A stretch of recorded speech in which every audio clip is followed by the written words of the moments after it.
Hello everyone, सुप्रभात। गुरु की पे चैनल में आप सभी का स्वागत है। आपका दिन शुभ हो, ऐसी मेरी ईश्वर से प्रार्थना है। आज का हमारा टॉपिक है पति और सास। पिताजी पूछते हैं, बेटा तूने आज क्या कमाया? पत्नी पूछती है, मेरे लिए क्या बचाया? बच्चे पूछते हैं, पापा जी हमारे लिए क्या लाए? और माँ पूछती है, बेटा क्या तूने कुछ खाया? जी हाँ। चलिए चलते हैं टॉपिक की तरफ। आज हमारी सोच में कितना परिवर्तन आ गया है, इसमें बहुत अधिक चिंतन की आवश्यकता है।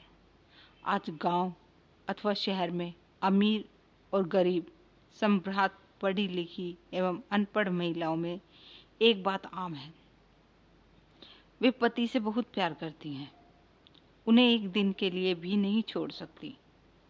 जबकि वो सासू माँ, जिनकी वजह से पति है, उन्हें एक पल भी घर में रखने को तैयार नहीं। कैसी विडंबना है। मैंने ऐसे ऐसे डरपोक पति देखे हैं जो पत्नी की एक घुड़की में अपनी माँ का सामान उठाकर घर से बाहर रख देते हैं और कहते हैं, चल माँ अब तू यहाँ एक पल भी नहीं रह सकती। दूसरी ओर मैंने अपने जीवन में ऐसे लोगों को भी देखा है जिन्हें उनके माँ बाप से संपत्ति के नाम पे केवल कर्ज मिला और साथ में मिली अपने भाई बहन की जिम्मेदारियां, पर वो और उनका पूरा परिवार अपने माँ बाप को पलकों की छाव में रखते हैं और पूरा परिवार सम्मान देता है, क्योंकि वो ये बात जानते हैं कि यदि वे इस दुनिया में हैं तो अपने माता पिता के कारण। शाम को काम से थका हुआ व्यक्ति जब अपने घर पहुंचता है तो ये कुछ बातें ही माँ को और रिश्तेदारों को अलग कर देती हैं। शायद इसलिए पूरी फिल्म इंडस्ट्री में एक डायलॉग आज तक हिट है और सब पर भारी है, मेरे पास माँ है, कोठी है, मेरे पास कार है, कोठी है, बंगला है, बैंक बैलेंस है, तेरे पास क्या है? तो दूसरा जवाब हीरो कहता है, मेरे पास माँ है।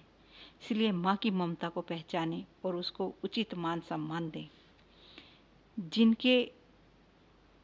जिनके ऊपर अंत नहीं उसे आसमान कहते हैं, ऊपर जिसका अंत नहीं उसे आसमान कहते हैं, जहां में जिसका अंत नहीं उसे माँ कहते हैं। संसार की दो बड़ी करुणा, बिना माँ का घर और बिना घर की माँ। जब मैंने इस दुनिया में आँख खोली, एक स्त्री मेरे सामने थी, मेरी देखभाल करने के लिए, जिसका नाम था माँ। थोड़ा बड़ा हुआ, साथ खेलने के लिए और कुछ दुख सुख बांटने के लिए मेरे सामने बहन के रूप में थी। जब कभी मैं टूटा, परिस्थितियों ने मुझे झंझोर कर और मैं थक गया, ऐसे में मुझे सहारे का कंधा देने वाली भी एक स्त्री थी, मेरी पत्नी। जीवन में मैं जब भी कभी बहुत कठोर और जिद्दी हुआ तो ऐसे में मुझे पिघालने के लिए एक ही स्त्री थी, मेरी बेटी। मुझे मनुष्य से इंसान बनाने तक का सफर मैं स्त्री के प्रत्येक रूप को बारंबार प्रणाम करती हूँ। धन्यवाद। खुश रहो, स्वस्थ रहो।